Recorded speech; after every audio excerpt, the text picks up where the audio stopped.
helping students and healthcare professionals not just survive, but thrive with a purpose. This is the CMDA Student Pulse podcast with your host, Bill Reichart, National Director of CMDA Campus Ministries.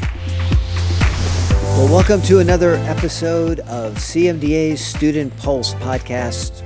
I'm Bill Reichart, National Director for our campus and community ministries here at CMDA. My guest today is Dr. Chris Lisanti. Chris, welcome. Well, thank you, Bill. It's a pleasure to be here. Well, we're going to talk about human flourishing. And before we dive in with Chris on this, let me tell our watchers, our listeners, a little bit about you, Chris. You graduated from the United States Air Force Academy with a Bachelor of Science degree and got your medical degree from the Uniformed Service University of Health Sciences in Bethesda, Maryland. You're a radiologist. You're practicing currently in Texas, if I'm not correct, right? Yes, sir. Correct, yeah, at Brooke Army Medical Center. Mm-hmm. And you have your own podcast on human flourishing. It's called The Roots of Flourishing, I believe. And you're a writer on this subject. Again, a communicator. So I'm really happy to have you as our guest today to talk about a very important subject. So thank you, Chris. Well, thank you, Bill. It's a real pleasure to be here, and I'm always just really excited whenever I have an opportunity to go ahead and talk a little bit more about, how we flourish as human beings, and particularly from a Christian perspective. Yeah. Well, why don't you let's explore that idea a little bit more. You're a radiologist. How did this idea of human flourishing kind of come on your radar screen? How did you become interested in it, in this concept of flourishing? Well, like many things in life, it was a backdoor sort of event. So when I retired from the Air Force back in 2007, I really felt like a call from the Lord to get off of the stands and onto the playing field of the pro-life movement.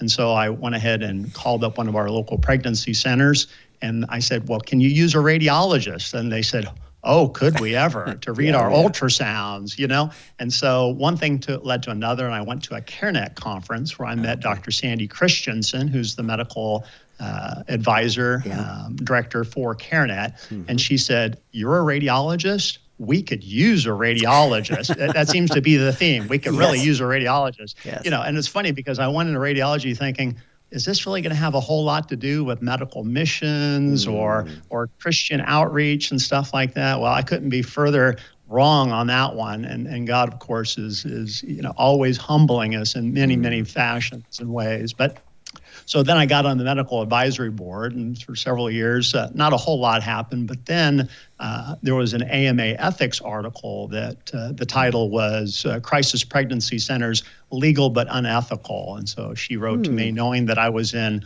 academic medicine, and I published not necessarily on ethics or philosophy articles or anything like that, but they were going to go ahead and write a letter to the editor. And so I reviewed it and I said, well, that would be nice, but really what we need to do is write a good reasoned response to their objections to crisis pregnancy centers, because certainly I was at that point very involved, read thousands of studies over the course of my career, and thought that what we were doing was not only just ethical, but I truly believe it's the Lord's work, truly ministering to the least of these and saving lives and things of that nature. So that started making me think about what exactly is the difference? Why are people ostensibly on good sides, trying to do good things for people, for patients particularly, coming to completely diametrically opposed viewpoints on something as fundamental as abortion? And so it really came to the point of they're starting from different starting points, really. Their foundational assumptions are quite different. And the assumptions that I had about what medicine was really all about in terms of the promoting the health and healing of sick and suffering patients was turned on its head. And so I went ahead and then started to write an article on the philosophy of medicine, particularly when it came to crisis pregnancy centers, but later on then expanded from there. So it was really a backdoor sort of thing where it was more of an ethics related thing. But then I came to the realization and the conclusion that it really wasn't just an ethics of what we should or shouldn't be doing for patients, but more foundational, what it really means to be human. And hence, the whole idea of what human flourishing flourishing and what it is to be human really started as. So that's kind of the long story to the short question. So how do those intersect? What does it mean to be human and then this idea of flourishing? How are they related? Well, we have to understand how we're designed, how we're created by the Lord, really. Right. And I don't think it's, and we in medicine study very, very much about how the body should be functioning, okay, in terms of the normal limits, okay? Mm-hmm. And really our goal as physicians is to try to bring the human body back into normal limits.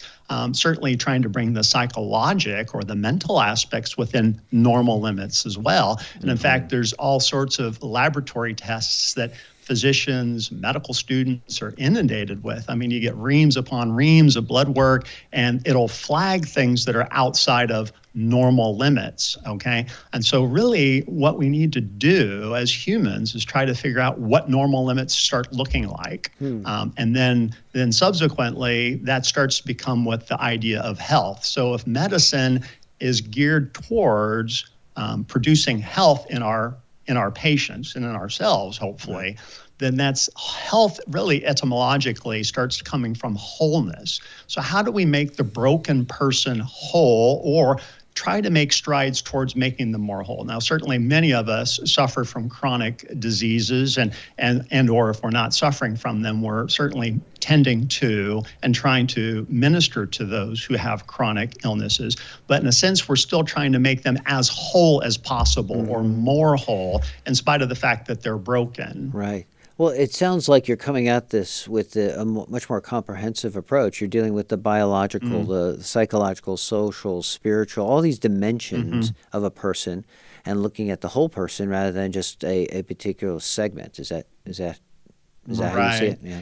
Yeah, definitely. And so when I was going through this ethics and trying to interconnect basically, or relate to or engage with the ideas that are happening in medicine today in the ethical realm, is trying to go back to kind of a Mars Hill sort of experience, right? So where can we meet that we can agree upon? And so George Engel, back in 1977, put forth the biopsychosocial model, which of course is still taught in medicine today.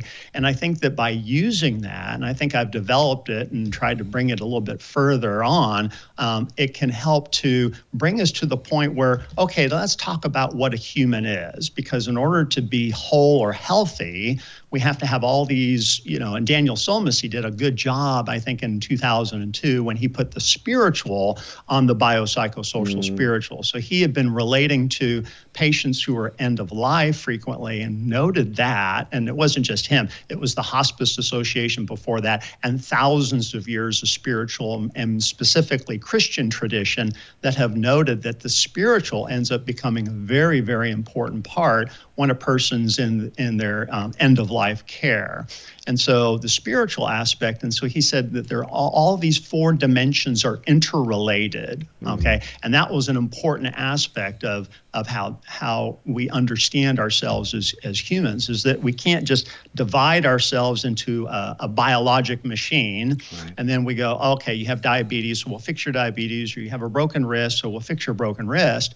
But we're a holistic individual. And so Engel was kind of reacting against this sort of biomedical, materialistic sort of understanding of the human. And because he understood that as a psychiatrist particularly, that the human is much more than just the biology or the engineering experiment. And that really to bring about ultimate human flourishing and healing from a physician or counselor or psychiatrist, psychologist perspective is that we have to have an understanding at least of all four of these dimensions, understanding that we can then leverage each of the other dimensions in order to bring about healing that may be going predominantly awry in one of the dimensions. So for instance, it could be marital problems or something like that. Well, that might be impacting sleep, okay? So that might also be having untoward effects upon their own health and their immune system and things of that nature. So the physician might be able to help with the sleep by maybe giving a sleep medicine or something along those lines, but predominantly the dimension that's at the problem is the social dimension. And so really referral then to a social counselor or to a pastor would then be the most appropriate and would then be able to fix the problem. Now, what you're describing, I'm not in medicine myself, having a vocational ministry background, but am I right in suggesting that goes against the current of how medicine is approached in our society today, or is it not? Is this a view that's gaining more traction and application, or is this something that is a minority view that as our students are getting trained, as doctors, are they hearing this? Is probably what I need to get to the root of the question. Are they getting this kind of approach, or are they getting a much more fractured sense? We're treating people in a very materialistic, biological manner. Yeah, I think the answer is probably both. I graduated medical school back in '87, so it's been a few years for me. But the medical students and the interns and residents that I speak to certainly have all been taught about the biopsychosocial model. Okay. So that's very important, certainly introducing the spiritual. And I think the spiritual actually has gained a bit of a renaissance in the last 2 decades, where really it's now legitimate and people are now speaking about it and having video courses on it and actually publishing extensively on the impact of spiritual practices, religious attendance, faith, and things of that nature upon their well-being. And so I think that the spiritual, although certainly from a Christian perspective, we would inform that more specifically, but I think the spiritual is becoming a bit more of a factor. But I think the difficulty is although most of us understand that the human is this multidimensional creature, it's much more complex than just a fractured wrist or a diabetes or something along those lines. I think the difficulties is that the system and the time constraints, particularly like in primary care and things of that nature, limit the amount of interaction so severely that really they can only focus in on one or at the most 2 things. So really if it's a follow-up for diabetes and hypertension or a follow-up for a wrist fracture, they have so little time as they're not able to really understand, find out more about their patients, and then a little bit more about what's happening with them. Now, there are some models, particularly the ChenMed folks, that I've been very, very impressed with, Gordon and Christopher Chen and their whole group. And really, it's a very different model. And so they decrease the number of people they can impanel, and that increases the amount of time and the amount of frequency. I mean, it's a high-touch model. And personally, from a diagnostic radiologist perspective, I'm a guy in a dark room looking at CT scans all day long. But as a patient, I have been part of cattle call medicine, really, where you're just shuffled in and shuffled out, and that really doesn't help you. And a lot of these things are chronic problems where, we really need to encourage the patients as much about, getting the diagnosis right as really coming alongside them. That's really truly compassion, coming alongside the suffering to encourage them to have those transformative relational experiences rather than the transactional medicine that we're currently having. Stay with us. More Student Pulse podcast in just a moment.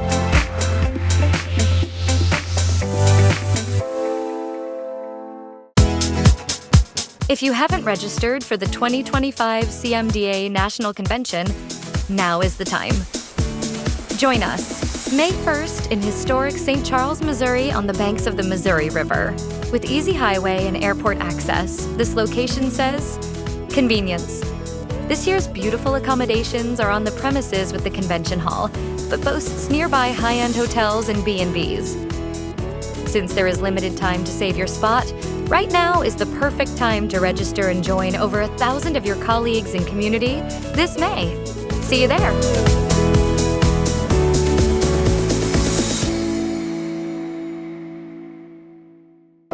a good word. I had a chance to meet Gordon Chin when I was in Miami. Oh, right. And no, what they're doing is an incredible thing and a Yeah. fascinating model.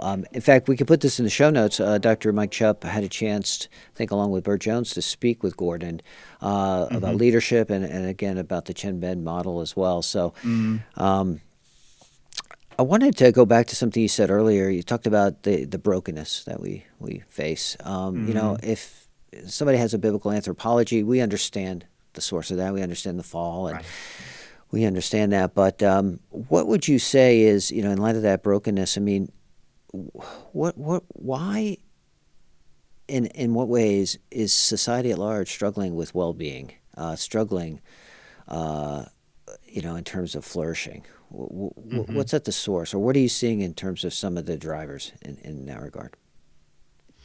Well, I mean, from a kind of more of a philosophical perspective, and this is where I get in my little elevator pitch as to what a human is, and then what the elements are, or the kind of the big 30-second view for human flourishing is that we talked about the multidimensional model, biologic, psychologic, social, and spiritual, that in order for human flourishing to come about, those 4 dimensions, I think, have to be in balance, working in harmony, and oriented towards what some of the philosophers might call the basic goods, which include life, health, work, play, knowledge, aesthetic experience, friendship, marriage, personal integrity, and harmony with the divine. I took those straight from Christopher Tolleson, who's the co-author of the book, The Way of Medicine, along with Dr. Farr Curlin. Highly recommend the book. Little shout out for those guys. I give that book away. I've probably given more than 100 copies away. It's so good. And that's where I was introduced to this notion of basic goods and how we can then rightly order the goods in our lives. Okay, so the basic goods should be then prioritized. And then some, certainly from a Christian perspective, would say, of course, harmony with the divine or harmony with God would then be the ultimate of the basic goods. And then the other 9 would then be penultimate or slightly less goods, really. But nevertheless, what is the problem in the current culture today? I would just merely say it's just being out of balance. Those 4 dimensions are increasingly becoming more and more out of balance. They're not working in harmony towards one another. Ultimately, from a theological perspective, that's just sin run amok, okay? But to call it in a more philosophical terms, I call it the tyranny of the psychologic. And people in the last few decades have talked about this in terms of kind of this narcissism of the culture, or the narcissism, this inward turning. Carl Trueman is what I was thinking. Call about expressive individualism. So when we look inside of ourselves to try to find and then express whatever it is that we think truly about ourselves. So it's a very self-centered, psychologically dimension-focused sort of thing. But most, you know, the positive psychologists, you know, of the Marty Seligman group and things like that, none of that is actually the empirical result. You know, if you look inside yourself, that does not empirically give or bring about well-being or flourishing. And really, when you look at their little acronym called PERMA, most of those things, just like almost all of them, are outward focused. So whether it be the A, an accomplishment for its own sake, or the M, meaning, you know, you're serving something greater than yourself, okay? And that's a very Viktor Frankl thing, and of course, that's a very Christ-like thing, of course, you know, where we need to deny ourselves and take up our cross and follow him, you know, that we should honor others and put their needs before our own needs and things like that. But the culture, particularly the kind of the hyper-materialism that goes along with the culture, and then now the digital revolution has driven us more and more inward psychologically, making us further and further out of balance. So really, when we look at the human body, we can see when the GI system is out of balance, it affects the whole body, okay? And the same thing, I think, can be made here with these 4 dimensions, is that more and more time you spend only in that psychologic dimension, the more and more you're going to become out of balance. And really, there's psychologic models such as depression and things like rumination, where you keep thinking about yourself or thinking about yourself. And that in and of itself is in a sense sinful, but in another sense, sometimes people can't help it because their brains have now become so dysfunctional because of that continued way of thinking that they cannot help but think, that way, or they cannot help but be anxious in spite of the fact that they know it's not good for them. So it's a bit like a muscle, or it's a bit like a spiritual discipline. The more you practice it, the more it will, neurons that wire together or fire together, wire together is another one of the expressions. And so the same thing with like muscles and things of that nature. So, we are the creatures or the products of a million little habits that we form each and every day. And then once you've gone down that road, like anybody in medicine knows, a person who is very overweight with a very, very poor diet and no exercise in their life, getting them to reverse those sort of things is much, much more difficult than actually taking a person who isn't that far down the road. Maybe they're only 5 or 10 pounds overweight, and they just need to be re-encouraged to start getting back into that exercise program. So again, it's being out of balance. And again, that psychologic is being driven and propelled forward by the materialism of the culture and the digital revolution as well. So we really need to tame our screen time, which can be a real problem for many of us, really. Yeah. Well, let's talk about those 4 components as they come together. How can a physician, medical trainee, as where most of our audience is, incorporate that into their practice? What are some very tangible, practical ways they can see that expressed in the practice? Yeah, well, certainly I think we as physicians and those who are physician trainees or dental trainees, anyone in the health professions, I think, should be at the lead of these, modeling these things. So really, some of what I call it is you can't multitask. You can just merely task switch, and that usually causes problems. But I think that what you can do is live multidimensionally. So what that means is that bringing the harmony of those 4 dimensions together. And again, getting out of that psychologic dimension. So we, at our house for many, many years, when our kids were younger, we had a You Are Next dial on the refrigerator that my wife had made. And so the You Are Next was, it would point to whoever's turn it was to go ahead and pick the DVD for either a Tuesday or Saturday night. So those were the 2 nights of the week that we decided to do it. And so what we then would do is that each person would then take their turn. Now, sometimes the kids would say, oh, I don't want to watch that. Well, you know how kids are. They're trying to coerce their brother or sister into watching what they want to watch, right? And then I would snuff that out, okay? And then we didn't really realize it later on, but we would pop popcorn, and so we would feed the biologic in a sense. But what we were doing is we were living multidimensionally, okay? So what we would do is that psychologically, hopefully we would watch a movie that was inspiring or funny or something along those lines. The biologic is that we would be having some popcorn and enjoying that. The social is that we were doing it together, okay? But then the spiritual, so I've had some thinking about what the spiritual dimension is. And you see a variety of interpretations of the spiritual dimension and definitions of the spiritual dimension. Some of them might be things that you find meaningful, things that you feel oneness with, or something along those lines. But I think the spiritual dimension, like Daniel Somasi says, is the dimension of the transcendent. And then I just asked myself, well, what is the transcendent? And then I kept coming back to the good, the true, and the beautiful. Things that are good, meaning the virtues, things like the cardinal virtues, the theological virtues, so justice and temperance and prudence and fortitude, along with faith, hope, and love.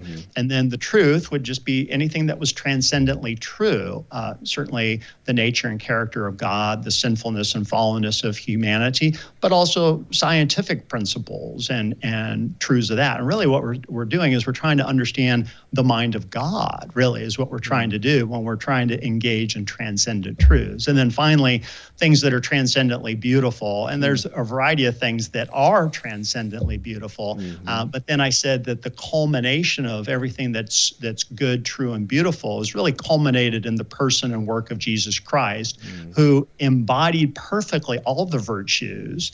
He didn't not just spoke the truth, although he did that, but he said that he was the truth. And then finally, he is the most beautiful person and the most beautiful story ever told. Okay. So really when it gets back down to the you are next and watching DVDs, I mean, that was down that rabbit trail for a second. But coming back is that by allowing others in that social dimension, and the social dimension is so critical for the formation and the propagation of the virtues, is that we allow then, and we know about temperance, we know about justice, okay? So it's just if people are taking turns that we allow them then to take their turn in right order, and that we don't try to coerce them into doing or watching a DVD that I want to watch and that maybe they don't want to watch and stuff. And certainly love is the thing that ties all those virtues together. And that's how we express that love, is that desire for the good of another. And so what we did is, by watching DVDs together and popping the popcorn, is that we lived multidimensionally. Now, how can we bring that into the medical practice, right? Yeah, that's a tough thing to do, particularly in our day and age where there's so many constraints and pressures from time and money and things of that nature. But we really have to continually ask ourselves on a day-to-day basis, just like the virtues, either you're living a virtuous life or going down the life of unvirtue, or is by all those small little decisions that we make every day. And so I always ask my residents, I said, what we need to do with every patient encounter, with everything that we do is are we prioritizing effectiveness or efficiency? And we just need to ask ourselves that, is am I trying to get them out as fast as I can, or am I trying to be as effective as I can? And so what we're going to end up doing is, if we prioritize effectiveness, and we're not going to be perfect in this.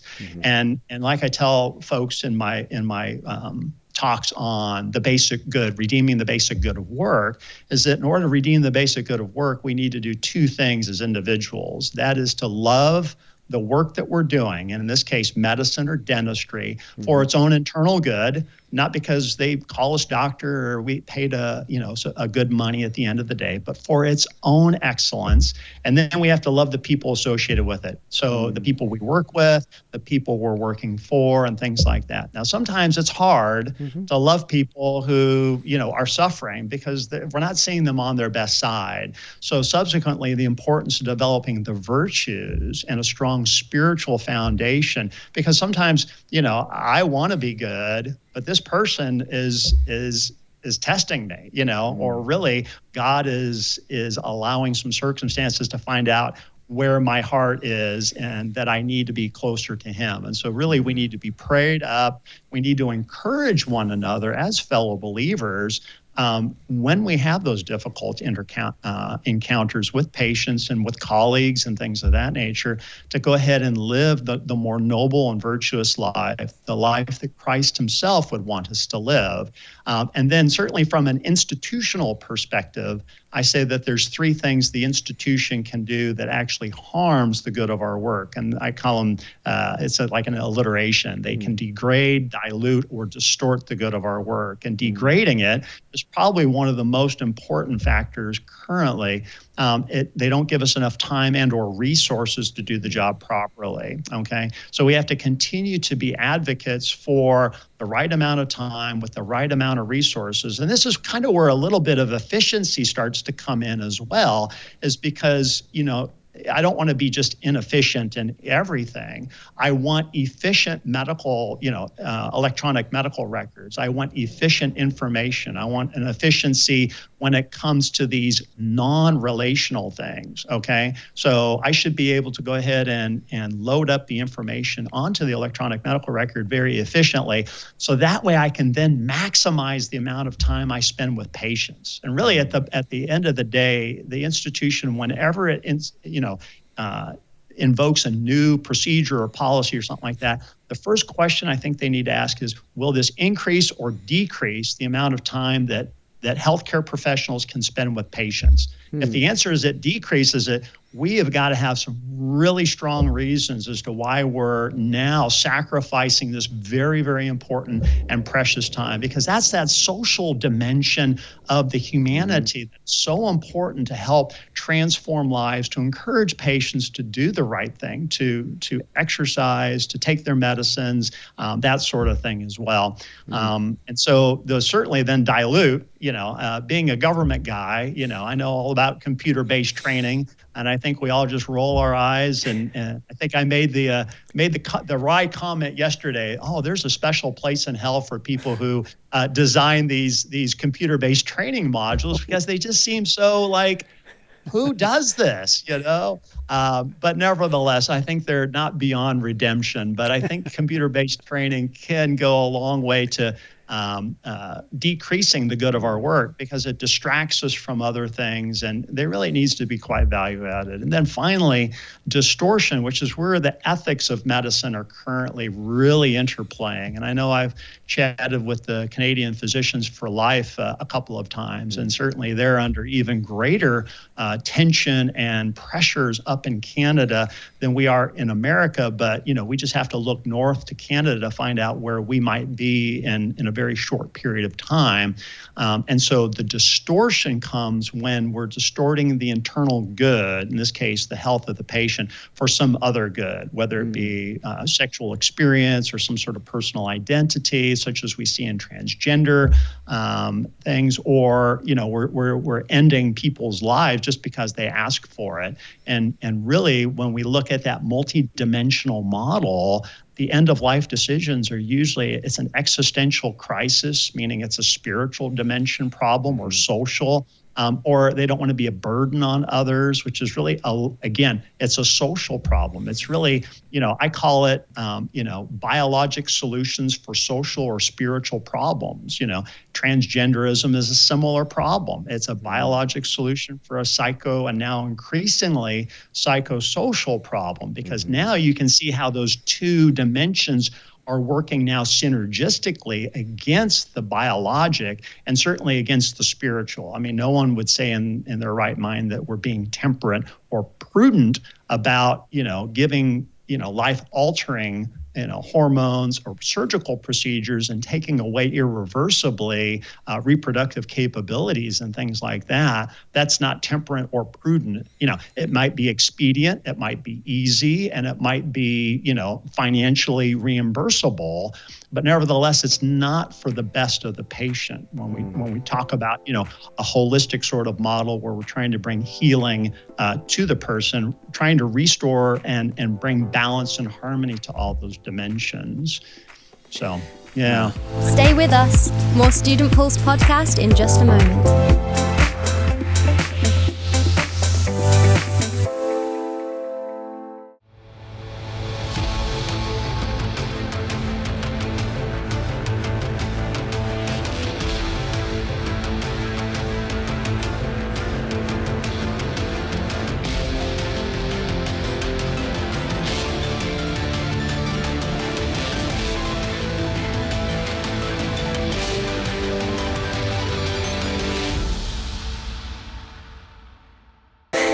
This is a lot to absorb, and this has been a great conversation. And I imagine our listeners, those watching, would invite being able to continue this kind of conversation on this topic. You're doing a podcast, Roots of Flourishing. So why don't you just tell us all a little bit about what are some of the subjects you've covered on that podcast, and what are some of the issues you've addressed? Mm-hmm. Yeah, well, again, I just kind of built upon that whole biopsychosocial-spiritual model, kind of defined it more extensively. I touched a little bit upon the basic goods. I touched a little bit upon positive psychology as well, and how that, I think, helps to provide empirical evidence to what we have known from a Christian perspective for thousands of years. Then I went into the redeeming the basic good of work.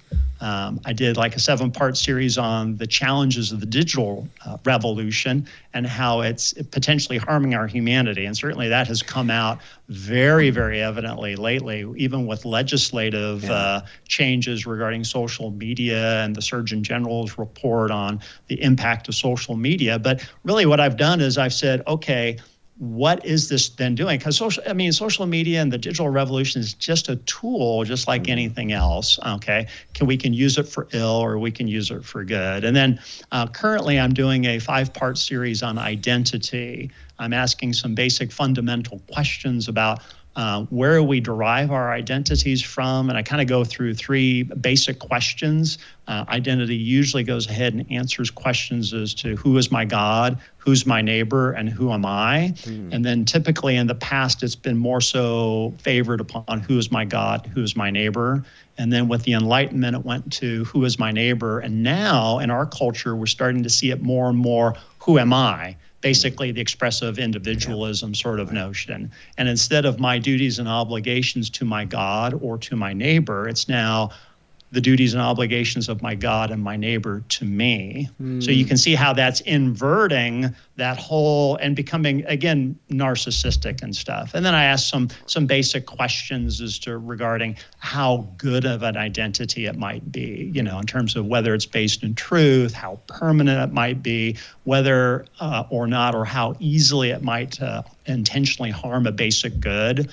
Okay, because those 10 basic goods are things that we should not be intentionally harming.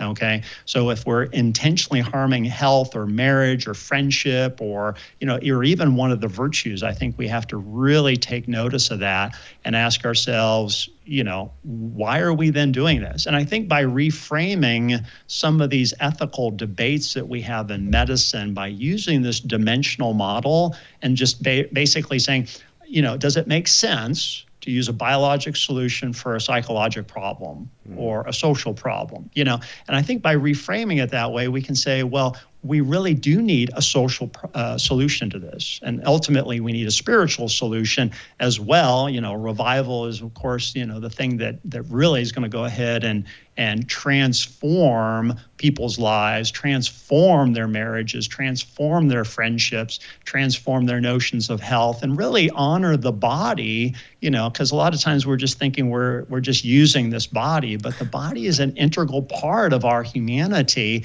It's a gift that the Lord has given us, and that we should tend it and be responsible stewards for the body that he has given us. And so, even by just focusing on the body, whether it just be deep breathing exercises, or I like to go for bike rides and things like that, that can be helpful because it gets us out of that psychologic dimension and helps to restore the balance. I call it self-transcendence, if you will, but you kind of like focus on one of those other 3 dimensions totally and truly. And most of the time, if you think about it, when we're interacting with friends or our spouse or anybody, we're always thinking about what we're going to say. But the people that do the best work in terms of that social interaction and promoting friendships and promoting your marriage are going to be those people who are actively listening. They're asking clarifying questions. They're trying to understand more and more about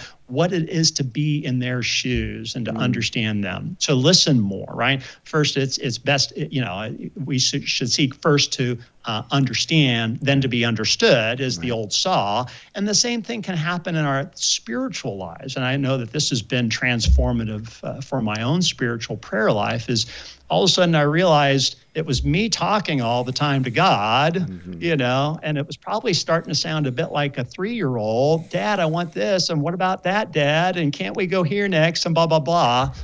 And all of a sudden I realized maybe I should be still and just know God, And so just listening, just being in his presence, just waiting upon the Lord and knowing he is good is an important, I think, next step. I don't know what my next step is spiritually, but at least that's the step that I'm in. And I know a lot of other people have said, hey, this is a good place to be, and the Lord will reward us for just spending, time in his presence, really. And really, again, that brings that balance to our lives, We don't want to be that little 3-year-old kid that keeps doing this, in the social dimension and the spiritual dimension, and really, speaking and then, dictating to our own bodies as well. We need to listen to our bodies. So if our body is saying, I'm tired, I need rest, well, we need to make certain that we keep the Sabbath day holy. We go ahead and rest. It's that work-rest balance. Right. It's kind of the next step from work-life balance, really. So, Wow, that sounds like you've had quite a lot of content and information that you're delivering on your podcast. I know you write. I really appreciate not only the journey that God's been taking you on, but that you're sharing it with others, especially our trainees. And I know you spent some time with our residents a while back too. And the feedback we got was how much they appreciated their time with you in the conversation. So, Chris, thank you so much for giving of yourself and your time for this podcast. And we just really, again, appreciate all you're doing and the ways that, again, God is using you to speak into such an important and relevant topic of our day, this idea of flourishing, because I think we can all agree there's a lot of challenges in our current culture, certainly. There's the brokenness you suggested, the issues of well-being, burnout, a lack of balance, and not living out of all those 4 quadrants as you laid out. So this is an important and timely conversation, and thank you so much for being our guest and for sharing the things that you did. I always like to give my guests maybe if there's a closing remark or something you want to leave, particularly our trainees, what would you say to them? I would say, go ahead and continue to really take God's promises seriously. I know personally, as a resident, I came out of being a flight surgeon for about 8 or 9 years, which was a great experience, had lots of fun, but I don't think it prepared me for, high-tech medicine at all. So I felt really like I had to study every day, every moment, and I had young children and stuff. And I was just feeling like I was getting wound up and anxious.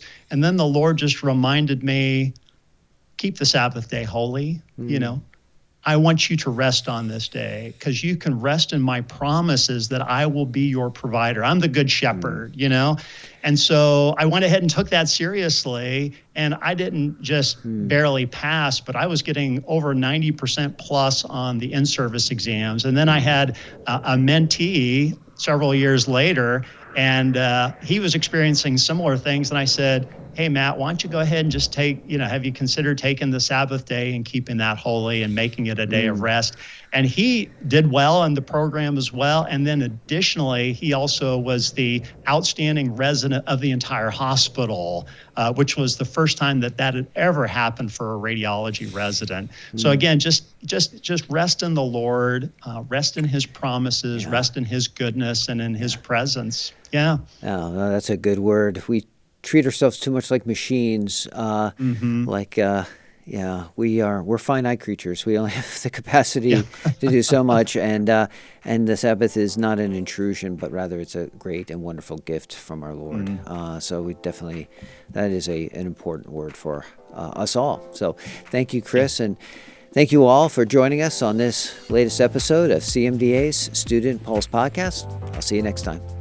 Thanks for watching. We'll see you next time. CMDA's Student Pulse podcast is a production of the Christian Medical and Dental Associations. The opinions expressed by guests on this podcast are not necessarily endorsed by the organisation. CMDA is non-partisan and does not endorse political parties or candidates for public office. The views expressed on Student Pulse podcast reflect judgments regarding principles and values held by CMDA and its members.